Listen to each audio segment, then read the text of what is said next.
Hey guys, Chicky Maine, Deboo.com with a Deboo.com surf forecast update. This forecast update effective around 9 a.m. Eastern Standard Time on Friday, November 4th, 2016. And guys, wanted to start you off with the overnight discussion out of NOAA's Ocean Prediction Center. And guys, this time of year, it becomes a little more difficult to forecast, or at least have confidence in the forecast as we switch out of tropical season into the fall-winter swell season.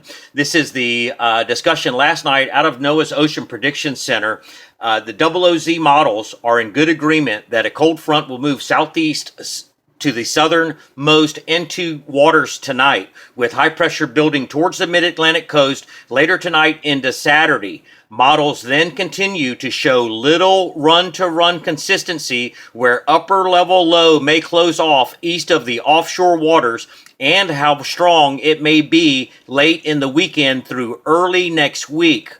Compared to its previous run, the OOZ GFS is further west and as a result shows stronger winds across the northern outer NT2 waters Monday into Monday night, even up to 40 to 45 knots. So that's important, guys. There's a little bit difference between the GFS and the Euro. No need to mention the CMC. CMC is too much progressive. EMC MWF is now further southeast with closed low and thus weaker with these offshore winds, and also now appears faster to weaken the upper low and eject it to the northeast Monday night into Tuesday. Now there's some benefit there when they talk about the offshore winds. That's offshore winds for the mid-Atlantic.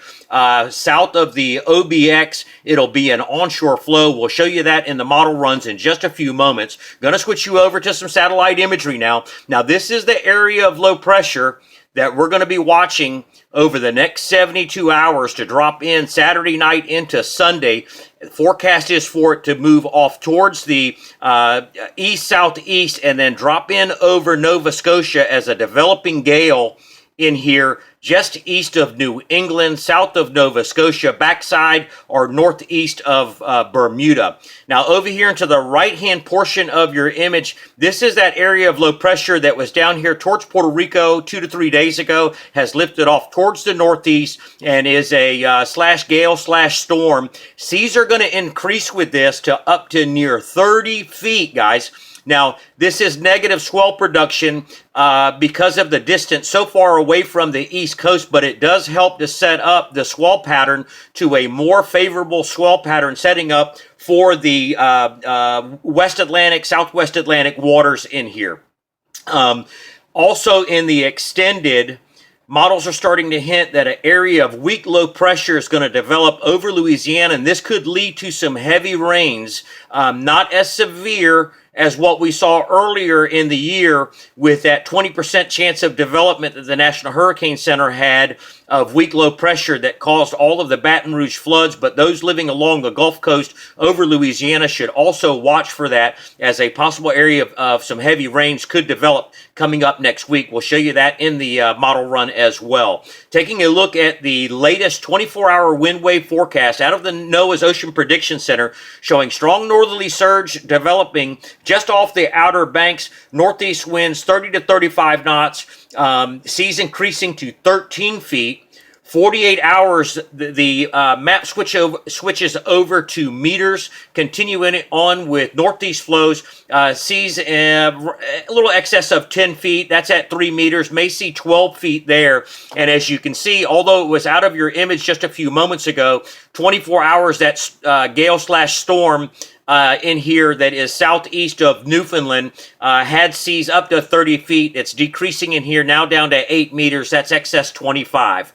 Looking at the latest out of the National Hurricane Center 48-hour wind wave forecast, showing a wide area of seas around 10 feet in here just north of the Bahamas. Now this is that northerly surge that's setting up now into tomorrow and the weekend, and this gets the ocean moving in the right direction, guys. At 72 hours, watch the difference. Seas decrease just a little bit, but then spread out towards Puerto Rico.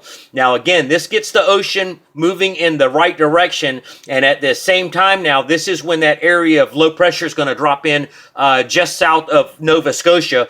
and give some reinforcing northerly surge. Here's Bermuda right here, and give some reinforcing northerly surge as this begins to spread towards the east in here. Here's the 96-hour NOAA swell forecast showing 10 to 12 seconds, some small 13 seconds, east-northeast ground swell developing in here. Again, that gets the ocean moving in the right direction. And then here we go into the 06Z GFS model run. Now, I'm going to back this up here for just a second. So this is current. Here's that gale/storm that we just showed you here. Okay, this is going to move up into the North Atlantic as possibly a sub 960 millibar storm just southeast of Greenland. That's going to set up the UK and the North Atlantic with a strong westerly swell heading to that side of the Atlantic as this moves up in here. Here's that area of low pressure we talked about. Switch it back over to the model run and we'll advance the model. And you can see here comes high pressure building up to the mid-Atlantic, northeast flow in here, developing. Here's that area of low pressure now moving into the North Atlantic. Advance the model a little further for you. This is on Monday now, and a developing closed low in here south of Nova Scotia. This is going to increase north-northeast fetch as the model progresses, and as you can see, this is developing into a storm now just south of Greenland. This is Tuesday, opening up a nice northeast fetch in here, aimed at the Bahamas. High pressure wind flow into Florida, light winds, probably 10 to 15 knots at the same time northeast ground swell developing.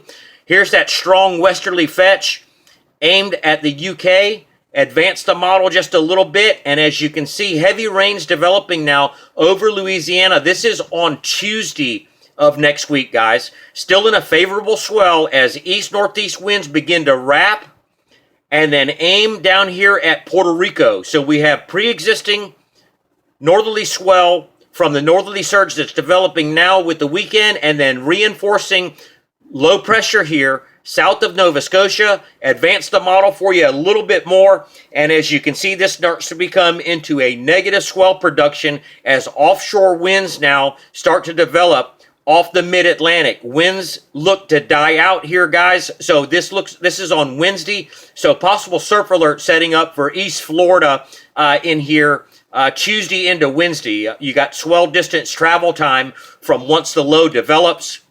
It's going to take a couple of days for that swell to finally push all the way into Florida through there. And then looks like we're going to go into a little quiet phase until the next little event sets up, which we are starting to get into that time of year for OBX low. We'll get into that a little bit more in the upcoming forecast. Stay tuned, guys. We'll start to provide you with a couple more updates here as the weekend progresses. That's all we got for you for now. Stay tuned to the forecast.